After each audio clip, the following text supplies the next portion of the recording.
Hello ladies and gentlemen, welcome back to another fragrance review. Thank you so much for watching. This time we're going to be taking a look at a fragrance from the house of Dior. This is actually part of the private collection, the La Collection Privée line, and this is the second fragrance that I've reviewed from this line right next to Bois d'Argent, and this one is the beautiful Eau Noire. So here's the bottle, absolutely stunning bottle, beautiful design by Hilda Solmain. I just think it's amazing. A lot of juice in here. This is like 8.4 or 8.5 ounces. Very big bottle. It's available in a few different sizes as well. So this fragrance was released back in 2004. It was actually one of the original La Collection Privée fragrances. There were three of them. It was Bois d'Argent, Eau Noire, and Cologne Royale. So the House of Dior reached out to three different perfumers, one of them being the in-house perfumer Francois Demachy, asked him to make Cologne Royale. They asked Annick Menardo to make Bois d'Argent, and of course this one was composed by Francis Kurkdjian. Now, if you know anything about Francis Kurkdjian, you know that he is a well-established perfumer. I actually have an interview on my channel with him in Good Smell of Carlos. If you would like to see the interview, I'm going to leave a link right here. Make sure you click that, check that out.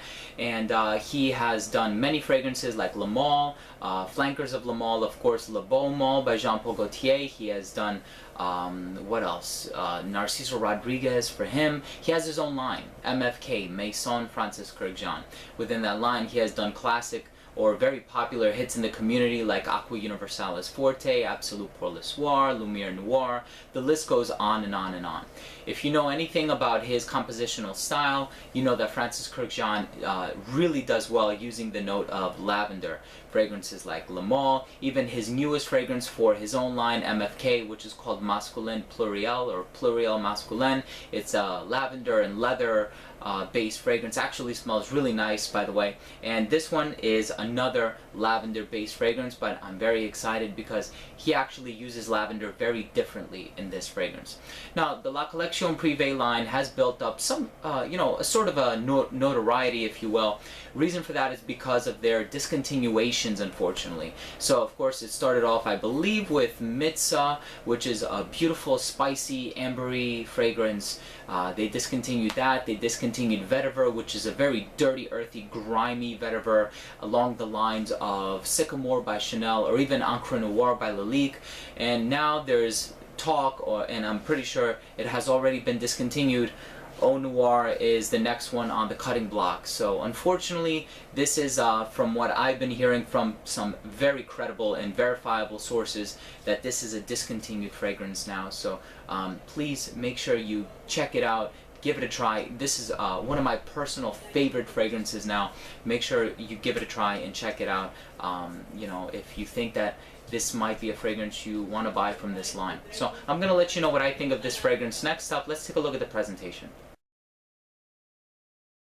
Here's the box for Eau Noire. It's a cylindrical box. You have a sticker here with the name of the fragrance in the front. Very consistent with the other La Collection Privée fragrances. You have the CD embossed up here at the top. I don't know if you can see it. And then down here at the bottom is the only place where you have the information on the fragrance on the box. So make sure you look for it down here at the bottom. Pertinent information, the serial number, UPC code. It opens up just like that, and it has this padded foaming on the inside where the bottle sits in here very securely. Keep it from rattling around or anything like that. So that's the box. As far as the bottle goes, here it is. You have Eau Noire written in the front. The name literally translates to dark water or black water. It's a French name, and as you can tell, you have the green juice. I think it's so unique, so different, so cool actually, that you have green juice. It's kind of like Eau Sauvage, the parfum version, so if you're familiar with that. Also from the house of Christian Dior. Absolutely amazing. Nothing down here at the bottom, but if you want to find the information on this fragrance, it's actually on the inside of the sticker. So you would have to turn the bottle around, and I know it's very hard to be able to tell anything, but it's actually on the inside, especially considering that the juice is so dark, right? So you have CD on the top, you have the magnetic cap with the polar opposites, kind of just falls into place on its own. Very cool. And then on the top of the atomizer here, you have CD engraved at the very top. Also a really cool touch on that. The atomizer is amazing. The atomization is really great. Excellent distribution. Sprays out a lot of juice. And now my room smells amazing. So that has been the presentation for Eau Noire by Christian Dior. So what I get with the smell of this fragrance, and again I already mentioned in the intro segment that this is one of my favorite fragrances. This is actually my second favorite Dior Privé, and I've tried many of them, including Vetiver and Mitza and Leather Oud and New Look and Cologne Royale, and I think that they're all absolutely beautiful. I have a decant of Oud Ispahan. This one is definitely my second favorite from the line. So Francis Kurkdjian uses a note of lavender in this fragrance, and it's a very bright, almost herbal lavender, but you have accents in there like thyme and sage, which really amp up the herbal qualities, and it makes it a very natural, very authentic, and very I don't want to use the word clean because I don't mean that it's like sterile or anything like that, but a very fresh, let me use that adjective, a very fresh lavender that comes through despite all of the spices. A lot of people talk about there being a culinary nuance, like a curry-like note, almost kind of like a toasted bread kind of a thing. I think the reason why people say that is not because it actually contains curry or cumin or anything like that. I really don't get that. I think there is the note of Immortelle. Now, if you're familiar with Immortelle, which is a floral note, it's not actually listed formally as a note in this fragrance, but from reviews that I've read online from other really well-established noses in the community, and from what I'm able to determine from comparisons made to other fragrances that I have smelled that contain the note of Immortelle, I can also validate that this probably does contain Immortelle. Now, Immortelle is a floral note which has a note profile of one that smells like fenugreek spice. It can smell like toasted bread, and it could have like a curry / cumin smell to it. And with this fragrance, it does definitely have that toasted, almost like a roasted coffee smell. So like I said, it does have some lavender. It has a lot of lavender actually. That's the primary note. The secondary note I think is a toss-up between licorice / anise, which has a similar smell. I can't really tell the difference between the two in this fragrance. And then coffee. Now the coffee in here, it doesn't smell like a freshly brewed pot of coffee. It's not like a Montal's Intense Cafe. It's not like an Espresso Royale by Sebastian. It's more like a roasted coffee bean, but one that had been roasted a long time ago. I know it's a very weird thing to say and a very weird way to describe this fragrance, but that's really what I get. So you get lavender, you get a licoricey type of a smell. Some places say anise, some places say licorice. Really, I cannot delineate between the two in this fragrance, but it definitely has that sharp, again, spicy sweetness about it, but it also has vanilla. Now the vanilla doesn't start to come through until about 3 to 4 hours into this fragrance. And this fragrance lasts an incredibly long time. That's one of the things that I was highly impressed with.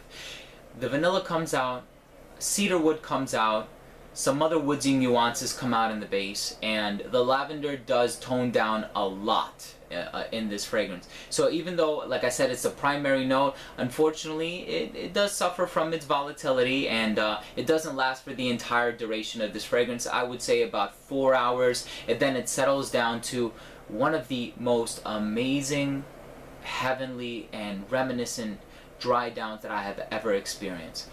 The dry down of this fragrance, best way that I can describe it, if you have ever smelled someone smoking, or if you have ever smoked yourself, a Black and Mild, this smells exactly like a vanilla Black and Mild.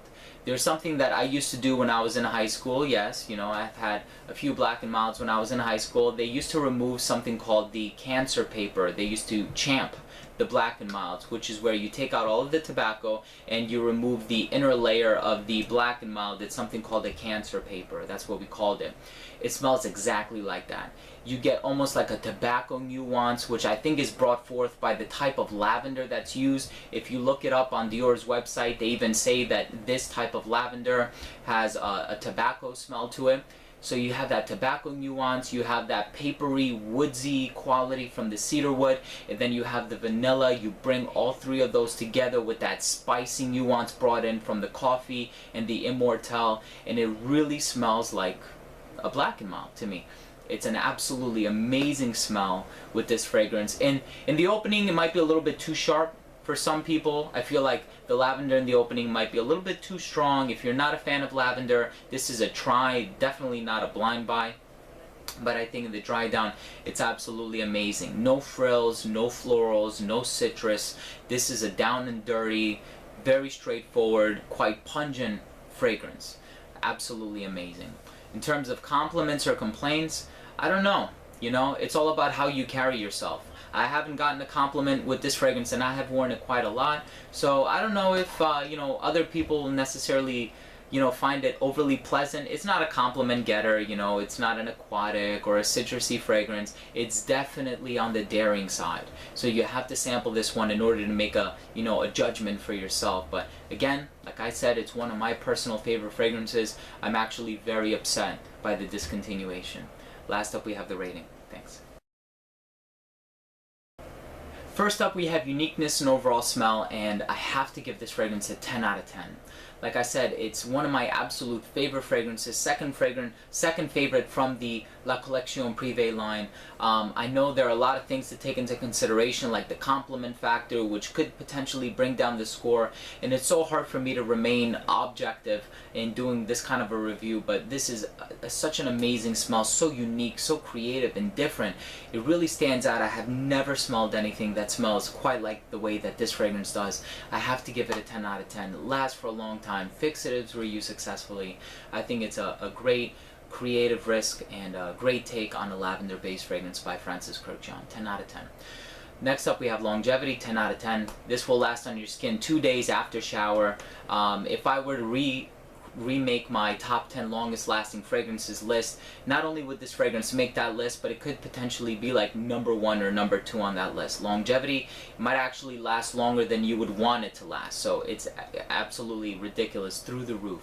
Projection, also a 10 out of 10. You will get noticed, you will project heavily for like 6 to 8 hours, which is absolutely amazing. One time I did a spray on the back of my hand, and that's all I did. And I remember walking around, I had people ask me, "What are you wearing?" And I'm thinking to myself, I only sprayed it once on the back of my hand. It's not even like a pulse point or anything like that. But people were still noticing it, and I was still getting asked questions and getting comments. Projection, absolutely amazing. Versatility, unfortunately, is where it does fall short. I had to give it a 5 out of 10. I do think that it's more of a men's fragrance. It has the same masculine appeal that Eau Sauvage has. So if you're familiar with Eau Sauvage, it's masculine the same way. They don't smell the same by any means. This one is not incensey or anything like that. They don't smell the same, but in terms of the masculine factor, if you will, it's kind of the same. I think that this one is more for formal wear. You know, you have the mysteriousness of the lavender, the coziness of the coffee, and there's just a very, you know, almost sophisticated quality brought forth by the composition as a whole, the way that all the notes, work with each other. I think they work with each other very well. Despite the seemingly inconsistent nature of them, I think they work with each other very well. I think that this one is more so for the fall and winter. I would definitely not wear this in the warmer months, but these are all just recommendations. So take that with a grain of salt and, you know, wear it whenever you want. If you're a woman, you can still wear this. I'm not saying you can't. And, you know, I probably wouldn't wear this casually either. So a 5 out of 10 for versatility, really compromised there. And then last up, we have presentation. I think the presentation is absolutely beautiful, from the cylindrical padded, you know, cardboard box, casing, whatever you want to call it, to the magnetic cap, to the color of the juice, which kind of like, you know, relates to the name. I think it's absolutely beautiful. I gave it a 10 out of 10.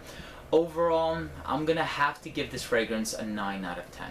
I really want to give this fragrance a 10 out of 10, and in my books, it is a 10 out of 10. But I'm going to have to remain, you know, a little objective here and give it a 9 out of 10, because I do think that the versatility is significantly compromised. There will only be few scenarios that will present themselves in which you will find it appropriate to wear this fragrance. So for that reason alone, I gave it a 9 out of 10, but by try or pass, I'm going to have to say this is a definite try, especially now that there is talk of it being discontinued, or that it has already been discontinued. I would highly recommend you go out there, you check this fragrance out.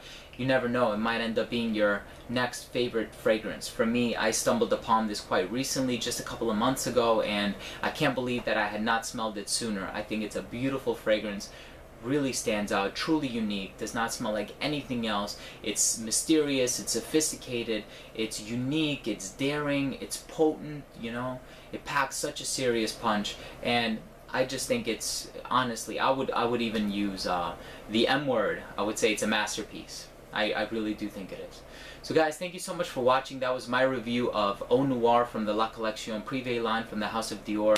If you own or have tried this fragrance, please let me know. Leave a comment down below. I would love to read what you guys think about this. Also, please don't forget to rate and subscribe for future videos and frequent giveaways. Again, this has been Steven with another fragrance review from Radolescence. See you soon.